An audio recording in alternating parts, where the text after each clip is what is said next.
Բարի երեկո հարգելի հայրենակիցներ, քիչ առաջ տեղեկացա, որ Վանաձորում ելույթ ունենալով հանրահավաքի հավաքված ժողովրդի առաջ Նիկոլ Փաշինյանը ինձ մեղադրել է պետական դավաճանության մեջ։ Պատկերացնում եք Թուրքիայի ու Ադրբեջանի շահերին ծառայող եւ պետական դավաճանությամբ Արցախը հանձնած, Հայաստանի տարածքները հանձնած Նիկոլ Փաշինյանը ինձ մեղադրում է պետական դավաճանության մեջ։ Սա խոսում է մեկ բանի մասին, որ հաճախորդը հուզված է, նյարդայնացած է, հաճախորդը փրփուրներից է կախվում։ Ինքը մտածում է, որ ռեպրեսիաների դիմելով եւ հանրահավաքի հարթակից հրահանգներ տալով կարողանալու է վերարտադրվել։ Ես պետք է ասեմ, որ իր կոկորդին է կանգնելու այս ապօրինությունը, փաստացի ինքը հրահանգներ է իջեցնում իրավապահ կոչված համակարգին եւ ցուցումներ է տալիս, թե ում պետք է կալանավորեն, իսկ ում ոչ, ում դեմ գործ հարուցեն, իսկ ում դեմ ոչ, եւ այս ամենը տեղի է ունենում ուղիղ եթերի ռեժիմով։ Ուրեմն Նիկոլ Փաշինյան ուշադիր լսի։ Դու թուրքի կոշիկները լիզող, թուրքի պահած իշխանության պարագլուխ ես, դու Ադրբեջանի շահերին ես ծառայում, դու Ալիևին խոստացել ես ադրբեջանցիների բնակեցում Հայաստանում, սահմանադրության փոփոխություն, ցեղասպանության ուրացում եւ դու խոստացել ես, որ տարածքներ ես զիջելու, եթե իրենք օգնեն քեզ վերարտադրվել, ու այդ մասին արդեն անոնսել ես արել։ Ուրեմն իմացի Նիկոլ Փաշինյան, դու պետական դավաճան ես ու Սաակաշվիլի օրվան երնեք ես տալու։ Դու հայ ժողովրդի պատմության ամենախայտառակագույն դեմքերից մեկն ես ու քո այդ ճղրտոցները, ծվծվոցները, կերկերուն ձայնով այդ ելույթները քեզ չեն փրկելու։ Հայ ժողովուրդը արդեն գիտի թե դու ով ես, գիտի թե ով է պետական դավաճանը իդեմս քեզ եւ գիտի թե ով եմ ես եւ ովքեր են մյուս ընդդիմադիր գործիչները։ Սիրելի ժողովուրդ, ես ձեզ մի բան եմ առաջարկում։ Անպայման դիմադրություն ցույց տալ, մասնակցել ընտրությանը, վռնդել, դուրս շպրտել Նիկոլ Փաշինյանի գլխավորած իշխանությանը եւ ձևավորել նոր ազգային հայկական պետական իշխանություն։ Այս ամենը անցնելու է գնա։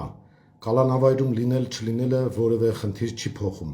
Մեր մոտ որևէ բան չի փոխում։ Դիմում եմ մեր կողմնակիցներին։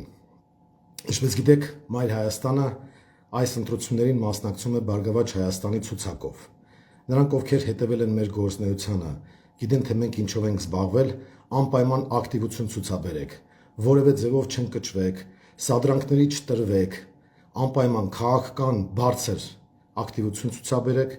կատարեք ձեր քաղաքացիական պարտքը եւ կռիվ տվեք ընտրատեղամասերում, կռիվ տվեք այս թուրք-ադրբեջանական խունտայի դեմ, կռիվ տվեք քաղաքացիական պայմանագիր կոչված խմբակի, ես կասեի հանցավոր խմբակի դեմ։ Նիկոլ Փաշինյանը ուղղակի հոգեվարքի մեջ է, ինքը հոգեպես անհավասարակշիռ վիճակում է հայտնվել, քանի որ հասկանում է հողը ոտքերի տակից գնում է ու իրեն թվում է, թե քրեական գործեր հարուցելով, ապօրինի հետապնդելով, քաղաքական ձերբակալություններով կարողանալու է իր կաշին փրկել։ Դա չի ստացվելու քո մոտ Նիկոլ, եւ դու շատ լավ գիտես, որ այս ամենը անցնելու է գնա ու դու որպես հայկական Զելենսկի չես կարողանալու քո ծրագիրը, որը քեզ պարտադրել են դրսից եւ որին դու համաձայնել ես, կյանքի կոչել։ Այնպես որ սիրելի հայրենակիցներ, ոչ մի բան չի փոխվում այն առումով, որ մենք մեր ծրագրից չենք շեղվելու, մեր խնդիրը քաղաքացիական պայմանագրին իշխանազրկելն է, Նիկոլ Փաշինյանին վռնդելն է, իսկ ինչ վերաբերում է պետական հանցագործ, պետական դավաճան պիտակին, Նիկոլ, այդ մի բանը հաստատ դա քեզ չի ներվելու, որովհետեւ ինչ թուրքի կոշիկ լիզողը չի կարող ինձ եւ իմ ընկերներին եւ ընդդիմադիր մյուս գործիչներին